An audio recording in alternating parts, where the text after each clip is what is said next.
भाजपा की ये जीत कई मायनों में खास है क्योंकि जो 40 साल में नहीं हुआ वो भाजपा ने कर दिखाया है। क्योंकि अब विधानसभा की नहीं, विधान परिषद में भी भाजपा ने बहुमत का आंकड़ा पार कर लिया है। क्योंकि 100 सदस्यों वाली विधान परिषद में भाजपा के सदस्यों की संख्या 2/3 के पार चली गई है। भाजपा से पहले 1982 में कांग्रेस के पास दोनों सदनों में बहुमत था, लेकिन बीते 40 साल में जितनी भी सरकारें रही हैं, चाहे वो कांग्रेस की हो या फिर सपा बसपा की, किसी के पास उच्च सदन में बहुमत नहीं था। क्योंकि जब योगी पहली बार सूबे के मुखिया बने थे तब उनके पास बहुमत नहीं था। लेकिन इस बार भाजपा ने जीत की ऐसी रणनीति बनाई कि न सिर्फ बहुमत का आंकड़ा पार कर लिया, बल्कि विपक्ष दोनों सदनों में क्लीन बोल्ड हो गया।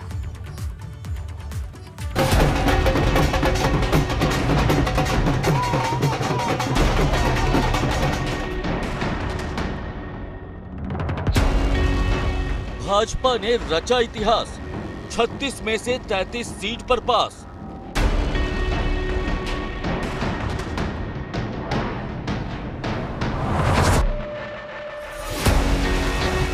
उच्च सदन में भाजपा की हुंकार, 40 साल बाद बहुमत का आंकड़ा पार।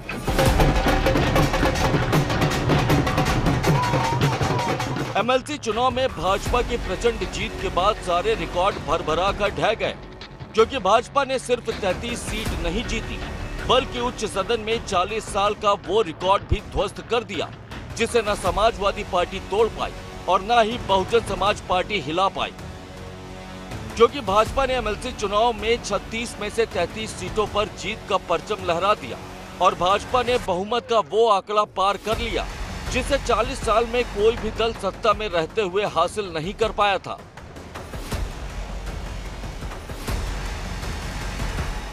ये रिकॉर्ड भाजपा से पहले कांग्रेस के पास था।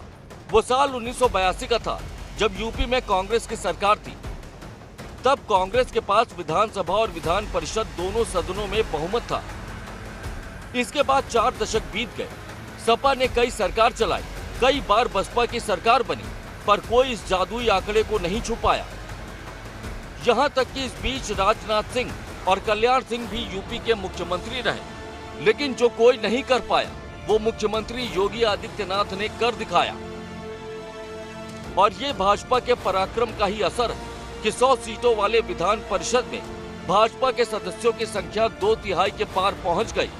क्योंकि मौजूदा तस्वीर की बात करें तो विधान परिषद में भाजपा के पास 67 सदस्य हैं, सपा के पास 17, बसपा के पास 4, कांग्रेस के पास 1, अपना दल एस के पास 1, 2 शिक्षक एमएलसी हैं, 5 निर्दलीय हैं, 1 सदस्य निषाद पार्टी का और 2 सीट खाली है।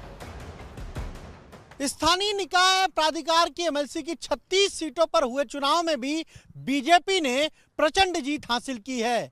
बीजेपी के 9 उम्मीदवार तो निर्विरोध ही चुन लिए गए थे और जब 27 सीटों पर वोट डाले गए तो जब चुनाव परिणाम आया तो इस 27 में से बीजेपी के 24 उम्मीदवार विजयी हुए। और अब अगर विधान परिषद में बीजेपी की स्थिति की बात करें तो पहली बार ऐसा हुआ है जब भारतीय जनता पार्टी विधान परिषद में यानी उच्च सदन में भी बहुमत में आ गई है। अब वर्तमान में बीजेपी के जो विधान परिषद के सदस्य हैं उनकी संख्या 35 है। अगर शत्रुघ्न प्रकाश को इसमें जोड़ लें तो 36 हो जाती है। और अब जो स्थानीय निकाय के जो परिणाम आए हैं 33 विजयी उम्मीदवारों को जोड़ लें तो ये संख्या 69 हो जाती है। मतलब अब विधानसभा के साथ साथ विधान परिषद में भी भाजपा के पास फ्री हैंड होगा। क्योंकि 2017 में जब योगी सूबे के मुखिया बने थे तब उनके पास विधानसभा में तो बहुमत था, लेकिन विधान परिषद में उनके सदस्यों की संख्या विपक्ष के मुकाबले बहुत कम थी, जिसकी वजह से सरकार को कई बार परेशानी का सामना करना पड़ा। लेकिन इस जीत के बाद सारी कहानी बदल गई। देखिए, बहुत न्यायपूर्ण ढंग से कार्य हुआ है, इसमें कहीं कोई पार्शलिटी नहीं है। जीत का कारण तो हम समझते हैं कि एक जो सरकार है अनुशासन प्रिय सरकार है और गरीबों की मदद करने वाली सरकार है, इसीलिए सारे लोगों ने समर्थन दिया। बल्कि हम लोग के क्षेत्र में प्रधानों ने ये भी तक कहा कि जो विकास की गंगा बही है मोदी जी द्वारा, तो हम लोग सीधे कमल को ही सपोर्ट करेंगे। क्योंकि ये एमएलसी का चुनाव ये प्रतिनिधियों का चुनाव है और जनप्रतिनिधियों का जन मतलब होता पब्लिक है, जनता जनार्दन भगवान होता है। और ऐसी नीति आज तक 70 साल से जो सभी बिना भेदभाव के, बिना किसी रुकावट के जो भी नीति बनी हो वो सभी जाति सभी धर्म के लिए किया हो और उसे धरातल पर उतारा हो। और इसकी वजह से 2022 के चुनाव में जनता ने उसे समर्थन दिया था और उसको मुहर लगाया था सुशासन पर। उसको फिर से उन जनप्रतिनिधियों ने जो वोट डाला है MLC का, उसे मैं बधाई देता हूँ।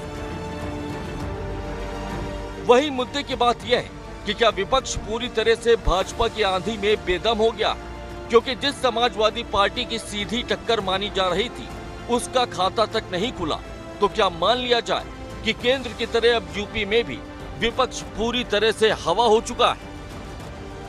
Bureau report, ABP Ganga.